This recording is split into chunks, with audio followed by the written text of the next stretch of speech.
आज level of teaching की बात करेंगे, लेवल ऑफ मेजरमेंट की बात करेंगे। और लेवल ऑफ मेजरमेंट या फिर इसको स्केल ऑफ मेजरमेंट भी कहते हैं। स्केल मतलब यानी ये वो तरीका जिससे कि हम वेरिएबल्स जब कलेक्ट करते हैं तो डिफरेंट डिफरेंट वेरिएबल्स को, तो उन डिफरेंट डिफरेंट वेरिएबल्स को जब किसी फॉर्म में देखते हैं हम, तो वो हमारा जो है वो स्केलिंग कहलाता है। इसकी एक डेफिनेशन है बड़ी अच्छी। A scale is a tool or mechanism by which individual are distinguished to how they differ from one another on the variables of interest to our study।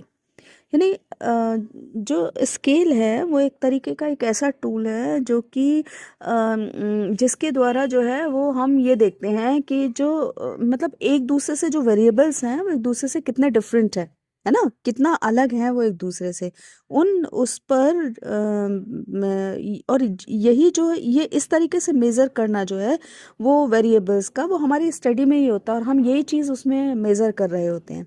तो जब हम स्केलिंग की बात कर रहे होते हैं तो ओवरऑल, चाहे वो हमारा फिजिकल साइंस हो, चाहे वो हमारा सोशल साइंस हो, या कोई बिहेवियरल साइंस हो, जब हम पूरे मेजरमेंट की बात कर रहे होते हैं, उसकी स्केलिंग की बात कर रहे होते हैं, तो हम 4 तरीके के स्केल में इसको बांटते हैं। Nominal scale, ordinal scale, interval scale और रेशियो स्केल। अब जो नॉमिनल स्केल है, इसको अगर मैं आपको एक वाक्य में समझाऊं, तो आप एक उदाहरण देके ऐसे समझो। नॉमिनल और जो ऑर्डिनल है, नॉमिनल और ऑर्डिनल को हम कैटेगराइजिकल स्केलिंग भी कहते हैं, है ना। तो इसमें क्या होता है, कैटेगरी होती है। नॉमिनल में तो क्या होता है कि जो कैटेगरी होती है उसको हम नंबर दे देते हैं, है ना। न्यूमेरिकल असाइनमेंट, न्यूमेरिकल असाइन कर दे, नंबर असाइन कर देते हैं। जैसे हम मान लीजिए कैटेगराइज करें किसी जेंडर को मेल और फीमेल में, है ना, तो हमने मेल को कर दिया 1 और फीमेल को कर दिया 2। अगर हम फीमेल को 1 कर दें और मेल को 2 कर दें तो कोई फर्क नहीं पड़ता, है ना। हमने assigning the numbers according to certain rules measurement किया, है ना। नंबर दिए कुछ सर्टन रूल्स के हिसाब से, हमने बोला हम नंबर मेल को 1 कर देते हैं और फीमेल को नंबर 2 पे कर देते हैं, है ना। लेकिन नॉमिनल स्केलिंग हमसे ये कहता है कि हम इसका रिवर्स भी कर दें, यानी अगर हम फीमेल को नंबर 1 पे कर दें और मेल को नंबर 2 पे कर दें तो भी कोई फर्क नहीं पड़ता। प्लेयर्स को जब हम जर्सी देते हैं, है ना, 1 2 3 के उसमें दे देते हैं, सर्टन अगर पर्टिकुलर जर्सी का नंबर होगा, जैसे मैराडोना की जर्सी, सचिन तेंदुलकर की जर्सी का नंबर, धोनी का, MS धोनी के जर्सी का नंबर, तो एक बात अलग है ना, वो स्पेसिफाइड हो गया।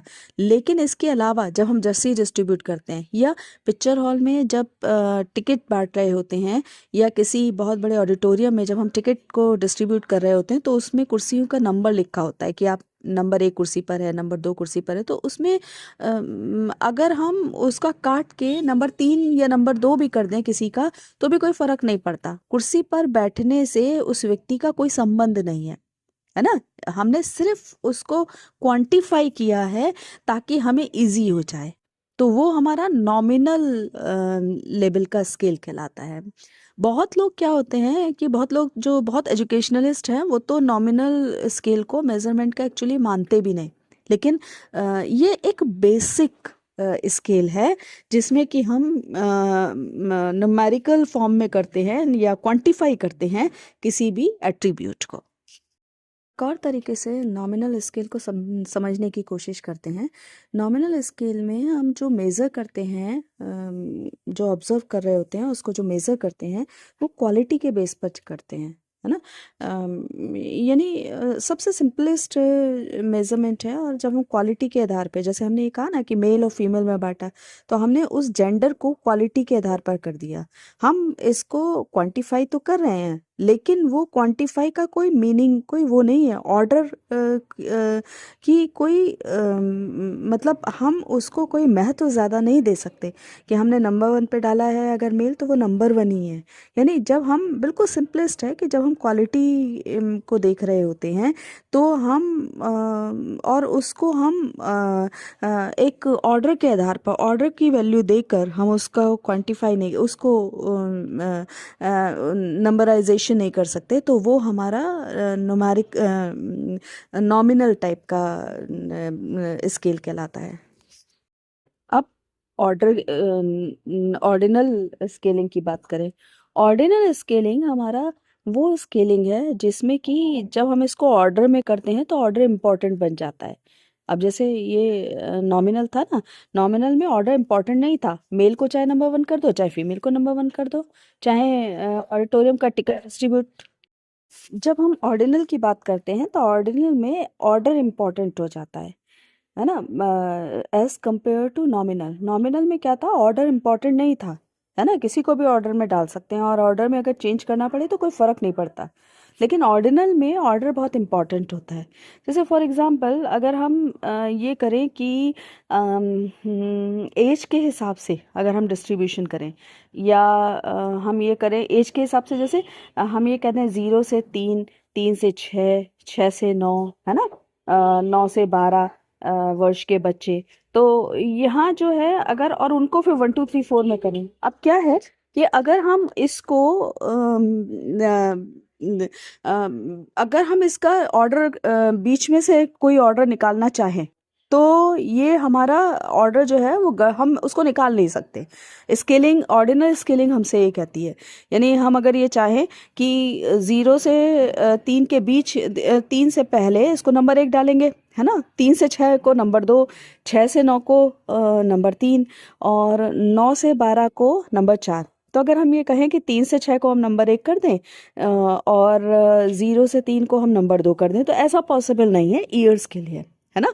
ऐसे ही अगर हम मान लीजिए आवर्स किसी के डाल रहे हैं, जैसे मान लीजिए कि टेलीविजन आवर्स हैं और वो है हमारे कि 4 से 5 घंटे तक देखता है, कितने 4 से 5 घंटे तक के व्यूज़, फिर उसके बाद 10 घंटे तक के व्यूज़, फिर 10 से ज़्यादा वाले व्यूज़। अब अगर हम ये कहें कि पहला हमने नंबर 1 डाल दिया, नंबर 2 पे दूसरा वाला और तीसरा नंबर 3 पे, और हम ये कहें कि नंबर 2 को हम चेंज कर दें नंबर 1 से, तो ये सब पॉसिबल नहीं है। क्रोनोलॉजिकल ऑर्डर में जब हमारे कैटेगराइजेशन होता है और उसमें ये पॉसिबल ही नहीं कि हम ऑर्डर का क्रम बदल दें, तो वो हमारा ऑर्डिनल कहलाता है। अब ऑर्डिनल का एक बहुत अच्छा एग्जाम्पल हमारे सामने है कि अगर मान लीजिए किसी क्लास में हम बच्चों को फर्स्ट सेकंड थर्ड कहते हैं, तो उनके उनके जो परसेंटेज है उसके हिसाब से हम उनको फर्स्ट सेकंड थर्ड कहते हैं। लेकिन हम ऐसा तो नहीं कर सकते कि जो सेकंड वाला है उसको फर्स्ट कर दें या जो थर्ड वाला है उसको सेकंड कर दें। जो फर्स्ट है वो फर्स्ट है, जिसका ज़्यादा है। यानी जब हम मैग्नीट्यूड की बात करते हैं तो वहाँ हमारा ऑर्डिनल आ जाता है, या जब हम ऑर्डर को प्रिविलेज देते हैं, है ना, जो हमारा जिस ऑर्डर में है उसको प्रिविलेज देते हैं, उसको मानते हैं, उसको क्वांटिफाई कर सकते हैं तो ऑर्डर के आधार पर, तो वो हमारा जो है वो ऑर्डिनल स्केल कहलाता है। अब देखो, जब हम ऑर्डिनल की बात करते हैं तो इसमें इक्वल इंटरवल नहीं होता, यानी फर्स्ट सेकंड थर्ड दो थर्ड जो आया है तो कहीं ऐसा है उसमें कि इनके बीच में जो है वो इक्वल इंटरवल हो, मान लीजिए कि 10-10% हो, है ना। तो ऐसा तो नहीं है ना, कोई 95 पे आ सकता है, कोई 75 पे भी हो सकता है, 70 पे भी हो सकता है, 72 पे भी हो सकता है। यानी एक एग्जाम्पल अगर लेके माने कि मान लीजिए 90% पे फर्स्ट आया और 89 पे सेकंड आया और 80 पर थर्ड आया, तो ये जो है वो हमारा ऑर्डिनल स्केल में आएगा। लेकिन अगर ये इक्वल इंटरवल पे होते, यानी जो फर्स्ट आया है वो 90% पे, सेकंड जो आया वो 80% पे और जो थर्ड आया है वो 70% पे, यानी इक्वल इक्वल इंटरवल हैं। तो जब इक्वल इक्वल इंटरवल होते हैं तो वो इंटरवल स्केल कहलाता है। यानी जहाँ हमारे पास जो हाँ, बीच का जो अंतराल होता है उन ऑब्जर्वेशन में, जो जो डाटा हमारे पास है उनके बीच में 10-10 का जो अगर डिफरेंस इंटरवल है, तो वो हमारा इंटरवल रेशो में आता है। तो अब जो इंटरवल स्केल हुआ वो हमारा एक तरीके से ये हुआ कि टाइम और टेम्परेचर इसके एग्जांपल्स हैं, है ना। कि टाइम में अगर आप देखो तो जैसे रात में 12 बजते हैं तो 12 के बजाय वो 00000000.00 दिखाता है टाइम में, है ना। तो इसका मतलब ये थोड़ी होता है कि उसका वो जीरो हो गया, उसका मतलब ये होता है कि 12, तब भाई जीरो हो जाएगा तो उसका मतलब ये होगा ना कि टाइम खत्म हो गया, बट ऐसा तो नहीं होता ना। तो ऐसे स्केलिंग जहाँ पे कि हमारा एब्सोल्यूट जीरो नहीं होता, वो हमारा इंटरवल स्केल है, और जहाँ हमारा एब्सोल्यूट जीरो हो जाएगा वही हमारा रेशियो स्केल हो जाएगा। अब मैं अगर इन चारों को कंपेयर करके बताऊं, तो जो आपका नॉमिनल है उसमें आपकी क्वालिटी होती है ना। फिर ऑर्डिनल में आपकी क्वालिटी भी होती है, मैग्नीट्यूड भी होता है, ठीक है। इसके बाद जो तीसरा आपका इंटरवल है, उसमें क्वालिटी भी है, मैग्नीट्यूड भी है, और साथ में आपका इंटरवल भी है, इक्वल इंटरवल है। लेकिन जब हम रेशो की बात करेंगे तो रेशो में क्वालिटी है, मैग्नीट्यूड है, और इक्वल इंटरवल है, लेकिन उसके साथ एब्सोल्यूट ज़ीरो है। तो जितनी भी हमारे फिजिकल साइंस से रिलेटेड एक्सपेरिमेंट या जो चीज़ें जो हम रिसर्च या जो हम मेजरमेंट करते हैं, वो सारा हमारा जो ये रेशो स्केल है उस पर बेस्ड होता है, क्योंकि इसमें एब्सोल्यूट ज़ीरो होता है।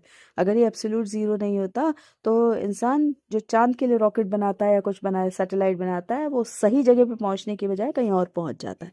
एब्सोल्यूट ज़ीरो अपने लिए हमारे उसमें बहुत महत्वपूर्ण है, और बहुत एक मतलब प्रॉपर एक बड़ा महत्वपूर्ण स्थान, इम्पॉर्टेंट चीज़।